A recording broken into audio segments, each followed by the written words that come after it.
কাঁচা আম তো একদমই প্রায় শেষের দিকে, আর কাঁচা আমের দিন শেষ হয়ে যাচ্ছে। এই রকম কাঁচা আমের শরবত খাবো না, তা কি কখনো হয় নাকি? আসলে এই শরবতটা আমি আম বের হওয়ার সাথে সাথেই বানিয়ে ফেলি, কিন্তু এইবার একটু লেট হয়ে গেল আর কি। আর এইবার আমি তেমন একটা অন্যান্য পেজে এই শরবতটা বেশি বানাতে দেখিনি। অন্যবার তো খুবই ভাইরাল হয়েছিল এই রেসিপিটা। আর এই কাঁচা আমের ভাইরাল শরবতটি যদি না খেয়ে থাকেন তাহলে পুরাই মিস, আর আমার ভিডিওটা না দেখলে তো আরও মিস। তাই অবশ্যই ভিডিওটা সম্পূর্ণ দেখবেন, এবং ভিডিওটা ভালো লাগলে অবশ্যই লাইক কমেন্ট করবেন, এবং নতুন যারা দেখবেন তারা অবশ্যই পেজটা ফলো দিয়ে পাশে থাকবেন। তো যাই হোক, বেশি কথা না বলে ভাইরাল শরবতের রেসিপিটা আপনাদের মাঝে শেয়ার করা যাক। এই ভাইরাল শরবতটি তৈরি করার জন্য প্রথমেই নিয়েছি বিশাল সাইজের একটা আম।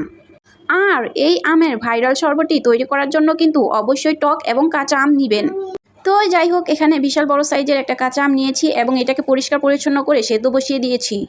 অনেকেই আবার আছে কাঁচা আম ব্লেন্ডার করে তারপরে এই শরবতটা বানায়, ওইভাবেও কিন্তু দারুণ লাগে, দুটোভাবেই বানানো যায়। তো আমি আজকে সেদ্ধ করে বানিয়ে দেখাবো।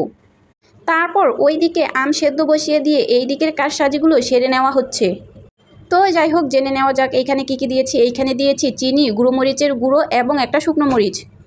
শুকনো মরিচটাকে হাতের সাহায্যে ভেঙে সবগুলো একত্রিত মিশ্রিত করে নিয়েছি। তারপর যেই মাটির পাত্রের ভিতর শরবতটা নেওয়া হবে ওই পাত্রটা প্রসেসিং করে নিচ্ছি। আসলে এই শরবতটা সর্বপ্রথম এরকম মাটির পাত্রের ভিতরই ভাইরাল হয়েছিল, তাই এইখানে আমি মাটির পাত্রটা নিয়েছি যেন আপনাদের বুঝতে সুবিধা হয় এবং দেখতেও ভালো লাগে। তারপর এক ফালি লেবুর সাহায্যে মাটির মটকার মুখটাকে ভিজিয়ে নিয়েছি, যেন যেই সকল উপাদানগুলো মিশ্রণ করে নিয়েছি ওইগুলো মাটির মুখের ভিতর ভালোভাবে লাগে। আসলে শুকনো থাকলে তো মাটির পাত্রের গায়ে এইগুলো লাগবে না, এইগুলো শুধুই সিম্পল মানে সাজানোর জন্য দেওয়া হয়েছে।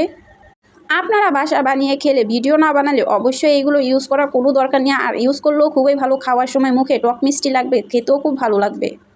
তো যাই হোক, তিনোটা মাটির মটকায় কিন্তু ডেকোরেশন করা শেষ। তো দেখতেই পারতেছেন আগের তুলনায় কিন্তু খুবই সুন্দর লাগতেছে।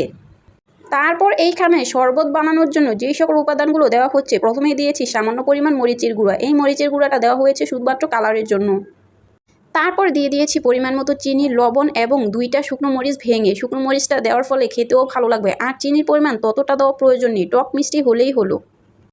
আর আপনারা যারা বেশি টক খেতে পারেন না তারা অবশ্যই তো চিনি বেশি দিয়ে খাবেন, তাতে কোনো সমস্যা নেই। তো যাই হোক, এইখানে আমটাও সেদ্ধ হয়ে গেছে। এখন আমটাকে হাতের সাহায্যে ছালগুলো ছিলে নিতে হবে।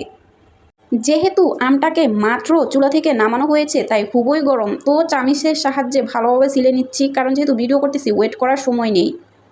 যাই হোক, দেখতেই পারতেছেন খুবই গরম, হাত দেওয়া যাচ্ছে না আমের ভিতর, তবুও কত কষ্ট করে আমটাকে ছিলে নিয়েছি। তো যাই হোক, আম ছিলা শেষ হয়ে গিয়েছে। এখন ওই সকল উপাদান যেগুলো নিয়ে মিশ্রিত করে নিয়েছিলাম ওইগুলোর ভিতর আমটা দিয়ে দিব।